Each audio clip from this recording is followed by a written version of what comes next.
I'm DJ Price is Right. I'm from Brooklyn, New York, by way of Jamaica. My alter ego, I am a photographer. Been taking pictures for the last 30 years. Taking pictures while I'm DJing is interesting. The world we live in today, because of social media, is a picture economy.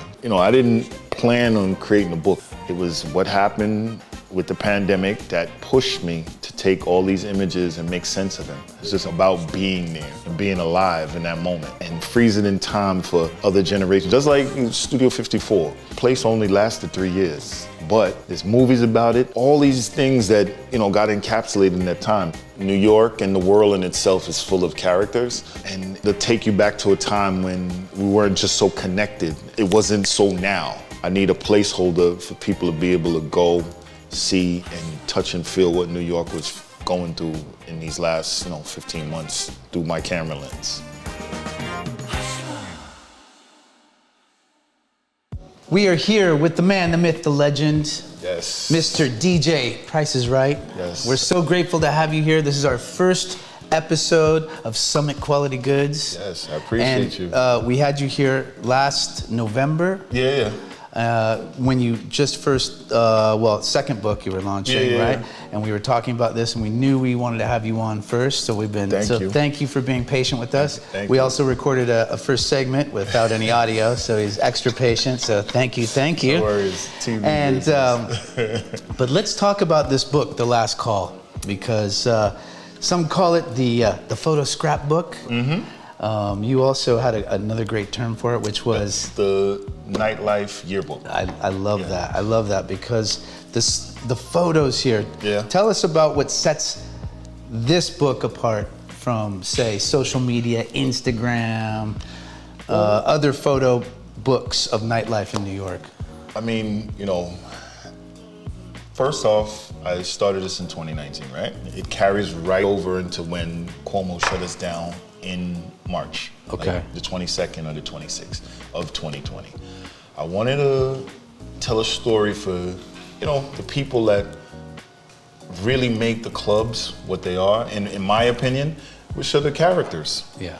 So, rather than, there's enough people doing Instagram stuff. So I don't need to, benchmark that. So I wanted to tell a New York story in black and white, kind of, sort of paying homage to the Studio 54s of the world. The characters rather than like the celebrities, right? That is correct. Because you can pick up, maybe not millions of books, but a couple hundred books of celebrities. I didn't need to do that. I wanted to tell a story of the regular people because I feel like I'm a regular people's DJ. So, yeah, So that being said, you started this as how long have you been DJing around New York? Professionally, 15 years. 15 years. Yeah. And so what was the impetus of The Last Call, and why did you name it that? Well, in the nightlife world, usually right before you close, they say it's the last call. So, we'll either say it on the mic or security will run around to each table and say, last call. So I wanted to use that name because of what COVID and just this whole pandemic was doing to New York. So it was like New York's last call. Did you have another title for it? If because you started shooting this, you had the idea to shoot this before we were in COVID, so. I mean, if it wasn't for my co-editor, which was Ray and Nephews, I don't know if I would have, and obviously I don't want to make fun of a global pandemic, but it really pushed me to make sense of, my time and all these pictures, because I didn't want to be another guy just having a bunch of pictures hanging around. I wanted to use it as a vehicle to inspire other people. So, and talk to me about your history as a photographer too. I know that people think of you first and foremost probably as a DJ. Yeah, but I went to school for photography. I have, about 200,000 pictures to my stash, and then maybe 10 or 15,000 prints. Been shooting since the 80s, so, that pretty much says, so I really do this. I didn't just pick up a camera and, fool around. So were these shot digitally? Did you shoot any of these with film? Not in this book. This is all digital. Okay. All digital. So it's like 2 different cameras. I think it was a Nikon and a Canon. And what was, I know we touched on this, but what was the time frame again for when you started this to when when you kind of, the time frame that this book will kind of represent? It's 2019, March, all the way till basically March 2020 when Cuomo closed it down. Yeah. And just talk me through again some of that. How many clubs are represented in? Oh, I like. Yeah. That's a good club, right? That's a. I want a shirt like that. There's probably 12 different clubs. I think I put them in name order. So like the first one is the Blonde. I feel like I have a Hotel Chantel in there. I have the Delancey. I have Rose Bar. I have Public Hotel, which actually, funny story. This cover is from Public, and Public was basically it's the new. Yeah. I don't want to say bastard grandchild, but it's the grandchild of Studio 54 because the proprietor of Studio 54, who was Ian Schrager, he owns Public, so it's just okay. It's just a different generation. Right. Nice. Nice. Same story, different generation. And now you're holding up that book. I have the paperback here. This one's available on Amazon. That is correct. And how much is this selling for? This one is $19.99. Wow, that's a great value. Yeah. Very good value. And then the ebook. We have the ebook. Oh, the ebook too. Yes, there's an ebook there for $9.99. You just open up any picture, and there's 1,000 words, right? Yeah. Can you tell me just your experience? You're playing music, you're taking photos. Yeah.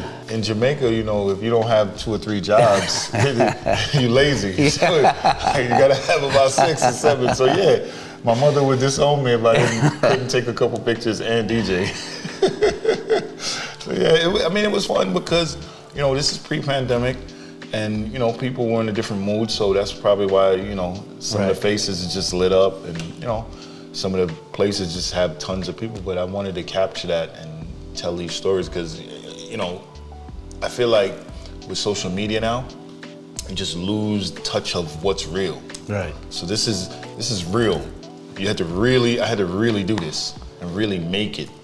So, if that makes any sense in today's world. So this book was from March 2019 to March 2020. Yes. And then boom. Yes. We got hit with the summer of quarantine. That is correct. A tale of pandemic proportions. That is correct. Great title. I feel like I got it from some zombie apocalypse thing. Great title.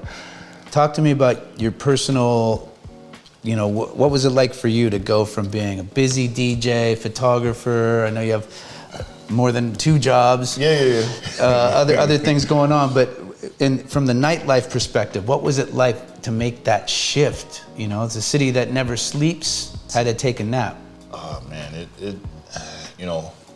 when I started venturing out in April, get on the train and it's nobody, not one person. It's like it's just you. Yeah. You don't know if it's just you. You get on the train, there's nobody on the train either. I mean, it was a bit scary.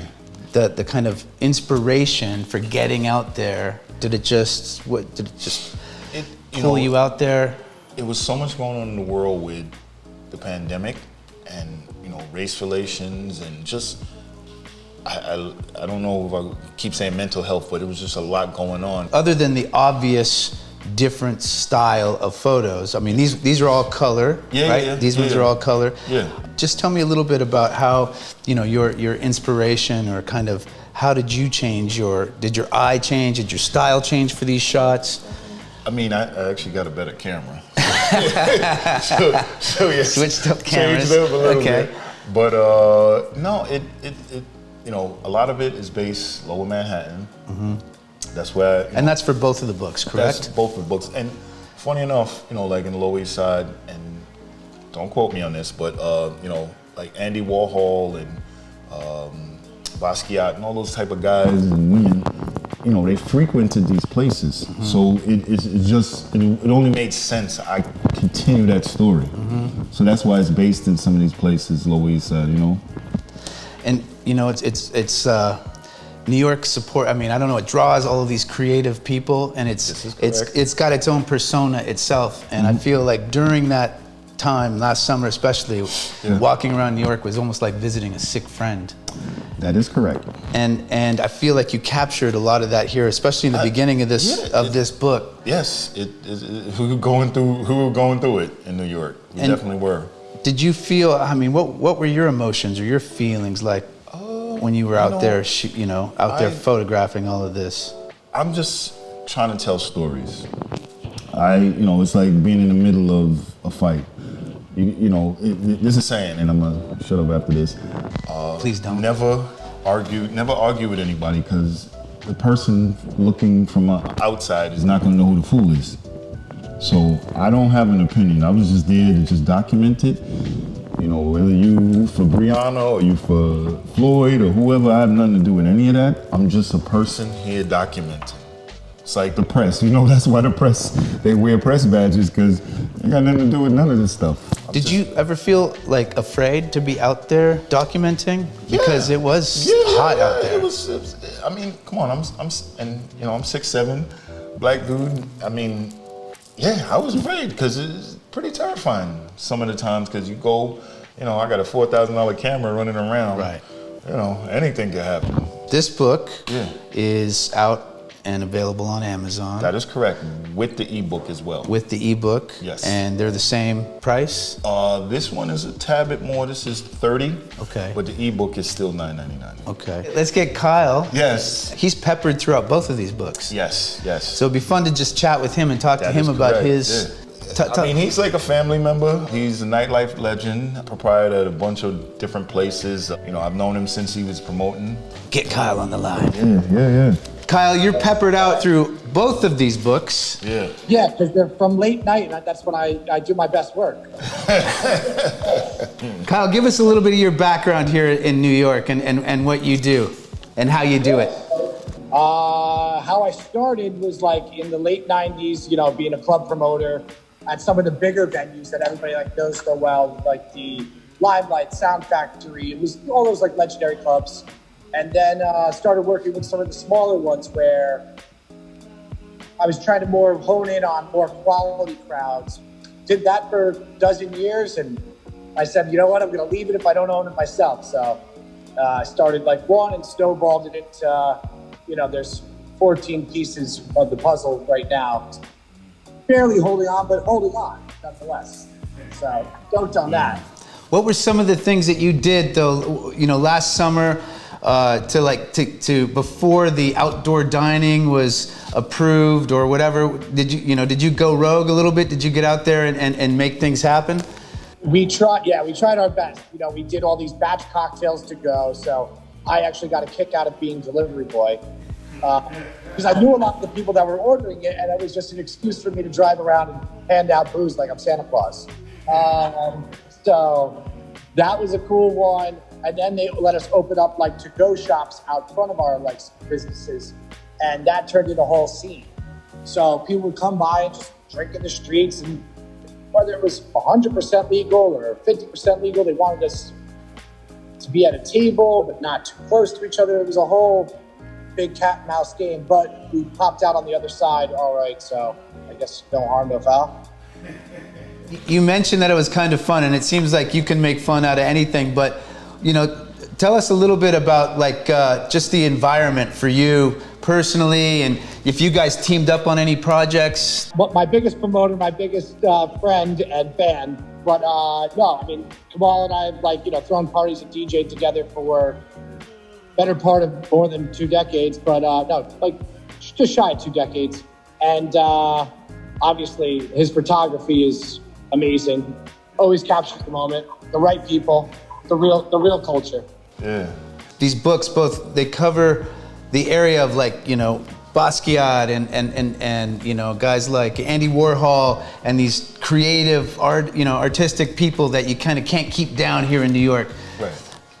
Is that who came out? Who was not afraid to come out last summer? What kind of characters were out there? New York True Bloods came out. So I stayed here through the pandemic too, and I want to say thank you to both of you for keeping the lifeblood into this. I had drinks with Kyle last summer. That was my first time getting out and going out onto the streets in the East Village, and so that's where I met Kyle. So I'm grateful to you for all. And one of his places is my favorite date spot.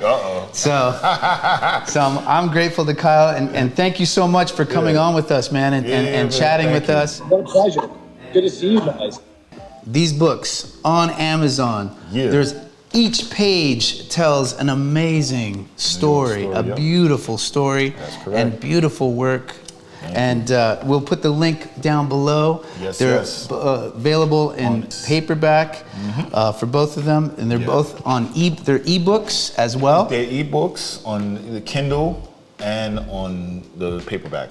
Nice. On Amazon. We'll talk about that. And then what's another project that you've got coming up? I got the late 90s to the early 2000s book called 2000 Ways to Party. Okay. A look back at the early days of NYC nightlife culture in the 21st century. Wow, so that's gonna kind of go through your whole career as a photographer and a DJ and participant in New York City nightlife. And you're gonna see some real characters in that one. It's like 300 pages, so yeah. Any celebrities in that one? Definitely. Not that we care about the celebrities, no. but there'll be some before hitting their celebrity stride. I know. I got a little sneak peek. That's why I'm bringing it up. The cover alone, Right. Let's just hope he don't sue me, because I know that there was something going on with some shoes or something, and it was with Walmart. I'm like, I don't got Walmart money, so the cover might change.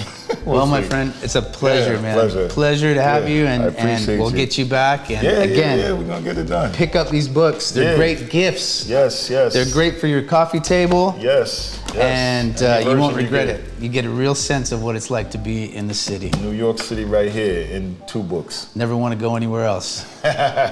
Thank you. Yes, thank you. Thank y'all.